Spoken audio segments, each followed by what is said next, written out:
I'm not sure if I've ever seen a game be so revered by its community as Outer Wilds. The game is currently sitting at a 95% positive review over all time on Steam, and that alone is a pretty big thing when you think about it. Elden Ring and its new DLC are sitting at 92 and 71% respectively, and for all of my love of Cyberpunk 2077, it has certainly earned that all-time rating of 83%. The only game I've really known that beats out Outer Wilds in the review category is Stardew Valley with a hefty 98%, but there's still a difference in that reverence vibe. Stardew Valley is a comfort game. It is a game to relax with. It is a game to get sucked into on a long holiday weekend when work was too much that week. But Outer Wilds changed people. People like Elden Ring. People like Stardew Valley. But people revere Outer Wilds. These reviews talk about this game changing their lives, breaking their heart, and putting it back together again. That the only regret with the entire game is that you can never play it for the first time again, so I just had to see it for myself. Good games include a hook in the early bits to get you invested, but the best games include it right at the start, and the first thing you see when you open your eyes is an explosion. Distant, far away, hanging in a delicate orbit around what appears to be a local gas giant, some kind of station is hit with something. Or perhaps it fires something? Whatever it is, it's almost impossible to tell from our planet-side location. Outer Wilds is a game with mystery, and it's a game that's ready to open itself entirely to you. Try not to overthink it right now. Have a marshmallow. Outer Wilds is a game largely based around space and the themes of exploration, but before we're able to embark on our first voyage, we need to grab the launch codes from Hornfels, and for all of my enjoyment of space and exploration, I really love how this naturally encourages you to interact with all of the people you'll be leaving behind, starting, of course, with Slate. Slate's job is to introduce a lot of different ideas, but perhaps most important among them is how they speak. The dialogue in this game is honestly so good, and I wasn't really expecting that. For a game about exploring the depths of space and the far reaches of the solar system, it might be easy to think that no one would have missed it if it wasn't there, but it is there, and given how well Slate spoke and how much I enjoyed our conversation, it became a natural sensation to interact with every single NPC I met on my way to Hornfels. I met Mika and got a feeling for the controls of the game thanks to their smaller model ship. She said that watching me pilot it reminded her of that time that a ship's fuel tanks exploded on re-entry, which, didn't make me nervous at all. I got to play hide-and-seek with some kids, which is an encounter that the game uses to teach you how to use the signal scope, and while that's neat, the best part is this small text of a little kid happy that they got to win their favorite game. Even when it's not a person, the way that the game is written is entirely unparalleled. Like how reading the entry on the pilot seat used by Feldspar for the first launch says that it's all that remains of the ship, and how it was a huge step forward for the program, even if, quote, it's been argued that such a distinction requires a breathtakingly liberal definition of flight. I think the most valuable thing that the dialogue does for Outer Wilds is that it also firmly establishes the tone of the world. This is not the adventure of some angsty protagonist who wants to leave their small town, nor is it the story of the last member of a species fleeing a dying world. Timberhearth is home. You are welcome back here at any time. The people here care for you, and all it took to establish that was a few well-written sentences. It's a difficult thing to try and show off how well dialogue is done in a video essay, but I promise it's very good. Hornfels is in the observatory, and this is an area worth talking about in depth because there's a lot of value packed into this one building. Firstly, it's our introduction to the concept of the Nomai with this statue. The Nomai were the people that lived in the solar system before us, and even though they're long gone at this point, it's not uncommon for members of the Outer Wilds Venture program to find artifacts left behind by them. Secondly, it also introduces us to the way gravity is going to work in this game. The balls on this table are a display on how different objects in the game, even distant ones, will pull on both you and any freestanding objects in the world. As the Adelrock, Timberhearth's resident moon, travels overhead, it applies its own gravitational pull on the balls, rolling them around on the otherwise motionless table. You have more mass than the balls, so you're not noticeably affected in this moment, but it's an important thing to be aware of. There's also this crystal on the wall, which is an old piece of Nomai technology that lays out a small gravitational area of effect, essentially allowing you to walk on any surface with a crystal affixed to it. And if you're curious to learn more about the Nomai, you're in luck. You're going to be the first astronaut to be outfitted with a translator, formulated off of a small sample of Nomai writing here in the observatory. Hornfels will recommend you try it out before you go. That said, if you're not curious about the Nomai, then maybe this will pique your interest. I didn't really know what the game was trying to tell me here, only that it was, in fact, telling me something. But everything I'd seen in the game thus far had presented the game as an experience worth trusting, so I just kept moving. One of the things I think that you'll notice early on is that Outer Wilds is something of a stylized experience. Given the size and speed with which the planets and the sun overhead dance around the sky, there is a certain sense of levity to this whole experience, and I think that's very purposeful. Outer Wilds is a game that is deeply desperate to get you to explore as much of the system as possible, and so in that sense, it's also in the game's best interest to enable you to do so in the simplest ways possible.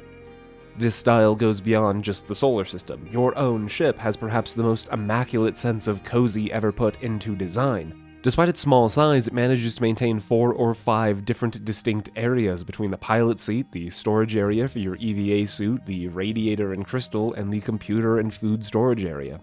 Which, as an aside, I am deeply in love with the fact that the only food we seem to have brought along for our voyage in space is not 1, not 2, but 3 different stashes of jumbo marshmallows and 2 different shelves of flasks and bottles of brown liquid, which I choose to interpret as the entire Outer Wilds Venture Space program being fueled entirely by s'mores and whiskey. I mean, like, you as the astronaut are fueled by s'mores and whiskey. Your ship, on the other hand, has no source of requirement for fuel at all. Outer Wilds wants you to explore, and it doesn't want to hinder you in any way. Your ship is a thing worth talking about, though, because this is not a ship in the same vein as Kerbal Space Program or Starfield or really any other game. Part of the deeply stylized nature of this world is the recognition that the ship is basically the kind of thing that your dad might throw together in the backyard as a summer project, and I love it. A little vessel, just for us, made from loose timber and spare screws, maybe some kind of old water heater, and whatever vaguely spaceship-shaped things happen to just be lying around in the garage. I struggle to find the right words to describe the art direction and style of the ship, really of Timberhearth as a whole, but I'm settling into cottagecore sci-fi as good enough for the time being. Your first takeoff might be a little wonky, but the game is very forgiving about that. With a short burn to take us out of the atmosphere, the whole of Outer Wilds is open to you. There is, simply put, no wrong place to start. Now, I could tell you all about the Hourglass Twins, or Timberhearth's Little Moon. I could spin you a tale about Brittle Hollow, or take you to the depths of Giant's Deep. We could explore the cosmic impossibilities of Dark Bramble, or the Quantum Moon, or even take a pass at the sun's most infrequent visitor, the Interloper Comet, but honestly, the more I've sat here post-gameplay, the more I don't think these planets actually matter. You see, I came into this game with the knowledge that playing this game had changed people, and so that was the experience I was adventuring for. I tore my way through every possible locale, even to the far-flung edges of the system, and what I found were locales that were masterfully designed, again showing that you do not need massive sprawling games to have built a world worth exploring, but I never got my hands on what I was looking for. Quite frankly, in my exploration, I surrendered myself to the game in more than one instance, and more than once, I felt let down. I mean, I can't speak for you, but I can only get stun-locked by the obviously important jellyfish so many times before I give up trying to see what the game wants me to see for myself. All of the planets and all of the things on them are designed very well, with a very clear sense of attention to detail and individuality, but none of them fulfilled me. And I think the reason why is because none of these planets actually matter to what is core to the game. Because what is core to the game are not the planets, but the people on them. And I can kind of prove it, because at the end of all things, those people are all that's left. Chert is one of a few astronauts who've ventured out into the brave unknown before you. You see, you're just one of a few who have gone beyond the cozy atmosphere of the crater back home, and each of these astronauts maintains the game's perfectly written dialogue and personalities. Part of Chert's current activities is updating the program star charts, and if you meet with him early, he'll tell you as much. But if you stay with him, or visit him later, he has a somewhat unique perspective, as he's the only other character in the game, to my knowledge, to slowly become aware of the condition of the sun. What begins as a trip to update star charts turns to awe at seeing 2 stars go nova, followed by curiosity when 5 go, slowly turns to despair when over a dozen go. All of his different dialogue paths are overwritten with what I can only describe as genuine cosmic horror. None of this fear of the unknown bullshit, we're all astronauts blasting off to see what mysteries the universe has in store for us after all, but rather the cold and calculated realization that everything is about to leave you. That everything you've ever worked for means nothing in the face of annihilation, and the hardest part of that is that he didn't have to know it was coming. He even goes so far as to blame the star charts, because if he'd never come out here, if he'd never decided to update them, he would never have had to see what was coming. There is a certain beauty that comes with sitting with him until the end. Listening to him lament how unlucky it must be to be born at the end of the universe, how there's still so much more he wanted to do, and trying to provide some sense of comfort in the face of absolute meaninglessness. You can tell him that you're stuck in a time loop so that he won't really die, if you'd like. I think it gives him some comfort potentially, but it doesn't really change the fact that there's just 22 minutes left in the universe. Chert is maybe one of the best examples of writing and character personality in the game, and they're a strong contender for my favorite character, but it would be doing the rest of the cast a disservice to only mention one of them. The first friend I met among the stars was Esker, a strong contender for my personal favorite character. Esker is fascinating because they're largely a study in what life looks like when life no longer has a need for you. Once upon a time, the Atoll Rock was sort of a required check-in point. The Outer Wilds venture program used to build ships a lot less sturdy, so after breaking atmosphere, they'd head to the moon as the first stop to run some repairs and upkeep, and manning that repair stop was Esker's job. These days, though, there's not really a purpose in coming to the moon, and Esker feels that.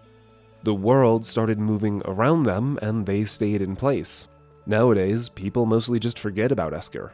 There is a certain sense of loneliness and sadness to Esker that comes with the knowledge that you don't have a purpose, that you have become obsolete, and that there doesn't seem to be value in your existence. If you look at the photo in the observatory, you'll maybe notice that there are 4 Hearthians, but 5 signatures. And that's because Esker is the one who took the photo. Go one planet further from the sun, and you might run into Riebeck, who is a strong contender for my personal favorite character. The beauty of Riebeck's character is that they're largely fueled by 2 opposing elements. In the simplest terms possible, Riebeck is scared. The universe outside the crater, the vast dark expanse beyond the comfort of a blue sky, are things that they would desire to hold as far from themselves as possible were it not for this other element, a deep, desperate curiosity about the Nomai. Riebeck views their fears not as things to cower from, but rather they understand that the unknown is simply a thing to be overcome. And that doesn't mean that they aren't afraid, that their steps aren't still slower than someone less nervous, but their exploration still takes them further with every trepidatious step than someone languishing in fear of what could be could ever go. And these slower steps have taken them to exactly where they want to be, even for their fears. For all of its danger, Brittle Hollow holds more information and history on the Nomai than perhaps the rest of the solar system combined, and I just can't help but love how Riebeck's character is written in relation to this. The fact that they're scared is not a secret, everyone knows it, and they can't even say the words black hole without coming out as a shaky whisper, and yet, here they are anyways, pursuing the things that matter to them, defiant to their fear. Braving the storms of Giant's Deep will eventually run you into Gabbro, who's pretty much my favorite character.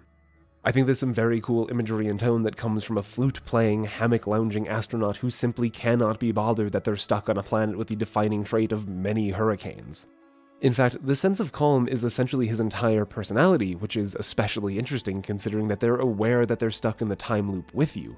You see, Giant's Deep is where the Nomai made their special statues, and by pure luck, you and Gabbro have had identical experiences right at the same time.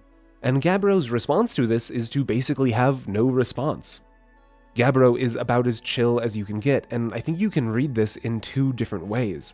It is possible, I suppose, to assume Gabbro is lazy and with no grand motivations. For the entirety of the game, after all, they do not leave their hammock a single time, nor do they seem particularly bothered by the time loop or the prospect of the sun exploding and the universe ending. They're not even aware of where their ship is, which I suppose is reasonable given the constant storm cycle throwing things all around the planet. But rather, I think I see Gabbro as a person who has a perfect understanding of themselves and their station. I do not think they're lazy, but rather, I think they're just unbothered by the complications of the world around them. They might not have control of the situation, but they have total control of themselves. And representing this, Gabbro is able to teach us how to meditate, a mechanic in the game that will allow you to skip ahead to the next cycle. In the most literal and mechanical sense possible, Gabbro is unfazed and unworried about the things they know they cannot control and are capable of waiting out even the worst of conditions. In a game all about efficient use of time, do not underestimate how valuable getting to save a few minutes with meditation can be. Spending 6 minutes stranded in a Nomai ship 50 kilometers from your own sure feels way longer than that.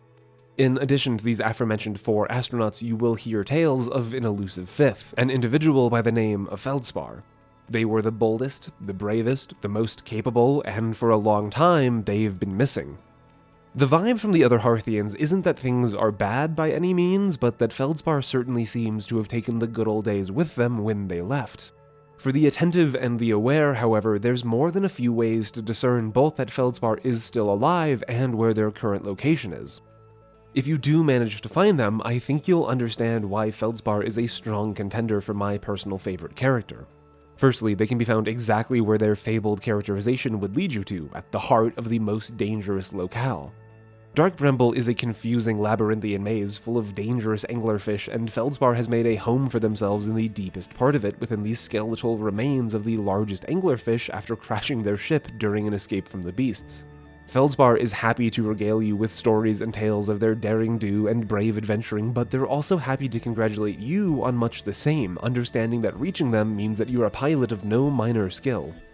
However, what I find best about Feldspar is when you mention that you should probably say something to Mission Control back home so that they can devise a way to rescue Feldspar, only for Feldspar to say that, yeah, they suppose you could, if you felt like it. While Esker feels lost in their isolation, Feldspar has actually found comfort and meaning in their own. Simply put, Feldspar was the best. They knew it, and they knew everyone else knew it too, but being the best in a way wherein everyone expects you to continue being the best is a unique sort of pressure, and when given the chance to slip away from the endless praise in the expectant eyes of their peers, they were happy to do so. With these 5 covered, you might think we're finished. There is, however, a bit of a secret 6th that we still need to mention. Solanum is sort of my favorite character, and I think it's easy to see why. Solanum is not quite the last of the Nomai, but for the purpose of our story, she might as well be.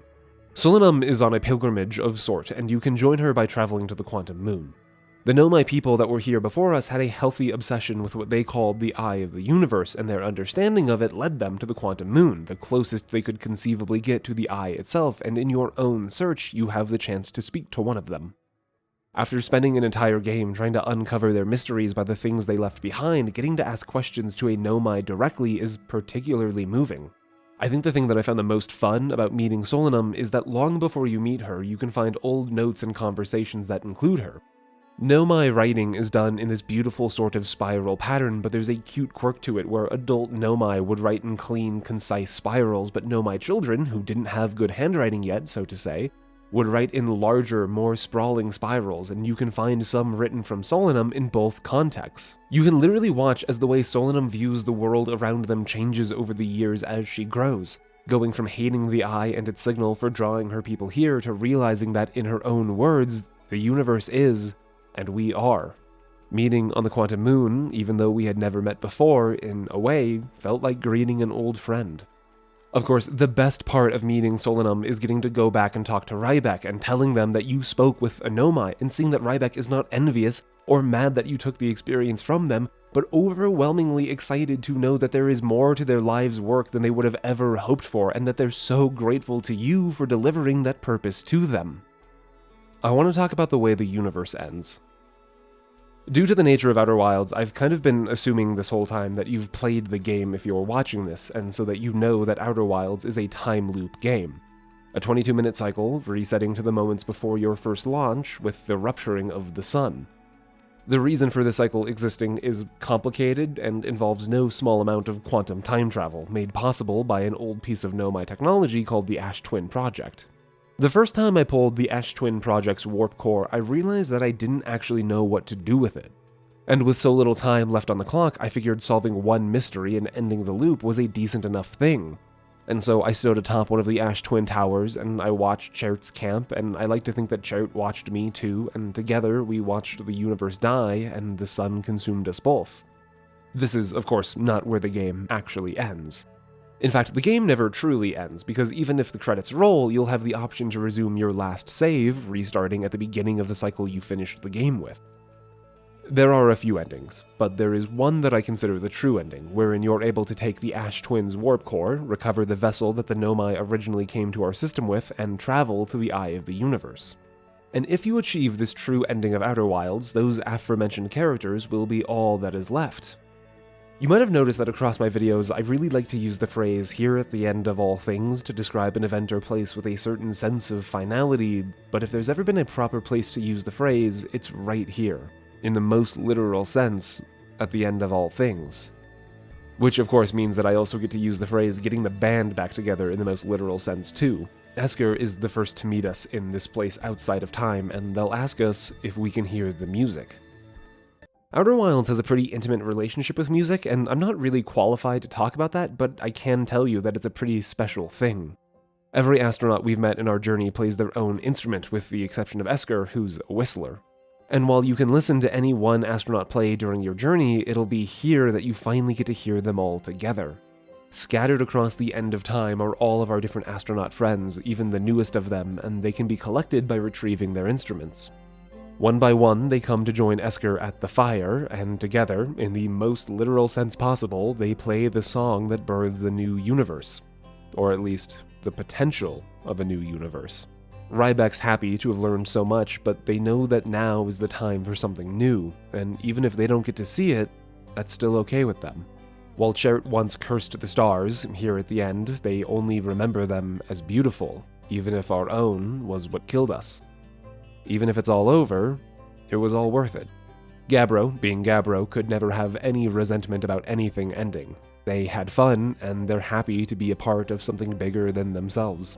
Feldspar, of course, just hopes that there's beasties in the next universe too. Something kind of tells me that Feldspar was the only person in our universe who actually liked the anglerfish. Esker is just happy to have everyone back together. After so long spent watching the universe move around them and seeing the people move past them, getting everyone together in one place one last time is really all they could have ever asked for.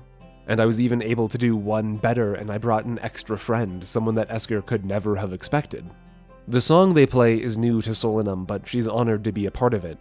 She understands that what lies before us is raw infinity, innumerable possibilities of what could be, and while it might be tempting to linger on this side of it, to refrain from the unknown, unless we act, she says, nothing will ever happen. The value of Outer Wilds, at least for me, was never the worlds or the exploration, but the potential in this one moment and the people who make it up. All of this introspection into the characters, however, came post my playthrough. I was so eager to see what was changing people that I quite literally flew right by it. And it wasn't until I got to the end of the game that I realized I wasn't ever going to be moved in the same way that other people were. Everything Outer Wilds wanted to tell me, I already knew. Everything Outer Wilds wanted to teach me, I'd already been through. About 4 years ago or so, I was in deep with this really depressive emotional spot where stuff had just really not gone my way for a very long time, and I'd kind of hit this point where I didn't really see the point. I'd had a plan for post-high school that had really fallen apart. My quickly conceived backup plan of going to a local college was going really poorly. I ended up having a relationship really fall apart on me, and honestly, it probably didn't help anything that I'd also been so desperate to not end up with any student loan debt, so I was working full-time at this retail security job that made me miserable, meaning that between work and college, I was often sitting on 60-hour work weeks. About halfway through that major, I realized that I despised what I was studying, so I pulled a switch up and changed to a creative writing-focused English major, but I ended up hating writing too because of the way that those courses and professors changed my relationship with it. Eventually, I just dropped that as well. I ended up staying in security because that was all I knew how to do, and I got this overnight gig where, for a really long time, I was the only person on the shift. And because of the hours, I never saw my parents, who I lived with at the time, and I never saw my friends, and for a while, I just watched the world move around me while I stayed in place. Through basically random chance, I ended up really attached to a new hobby through this channel called The Modern Rogue and their video on mead making. I got so into it, in fact, that I even took the gamble of going back to college to study that. Except that first semester is when COVID hit, and we all got sent home. I ended up failing the online courses, so I had to drop again. I didn't really have the money to try in the first place. I got lucky enough to find a job in the brewing industry anyways, and I was hoping that I could get some experience that way, but the hard truth is that after spending all day doing a thing at work, it didn't mean anything to come home and do it for fun. Pretty soon, this thing I loved was just another thing that had lost meaning to me. And honestly, I could keep going, but I think what I'm really trying to say is that for a long time, I didn't think that there was a reason for me to exist. I didn't hate myself necessarily, but I also didn't feel anything about myself. I think that's part of why when I ended up doom-scrolling Netflix one night and came across Edgerunners, the Cyberpunk 2077 spin-off show, I connected so much with a character who basically had nothing. I ended up really connecting to the world from the show, and so I tried out the game, and I really connected with that too.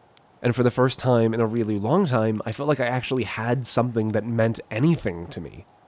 So I sat down and I wrote a piece about how much the game mattered to me and why I liked it, and I put some video to it, and I posted it to YouTube, and, people watched it. So I made some more, and people occasionally watched those too, and I kind of just kept going. For the first time in a long time, I felt like I was actually moving.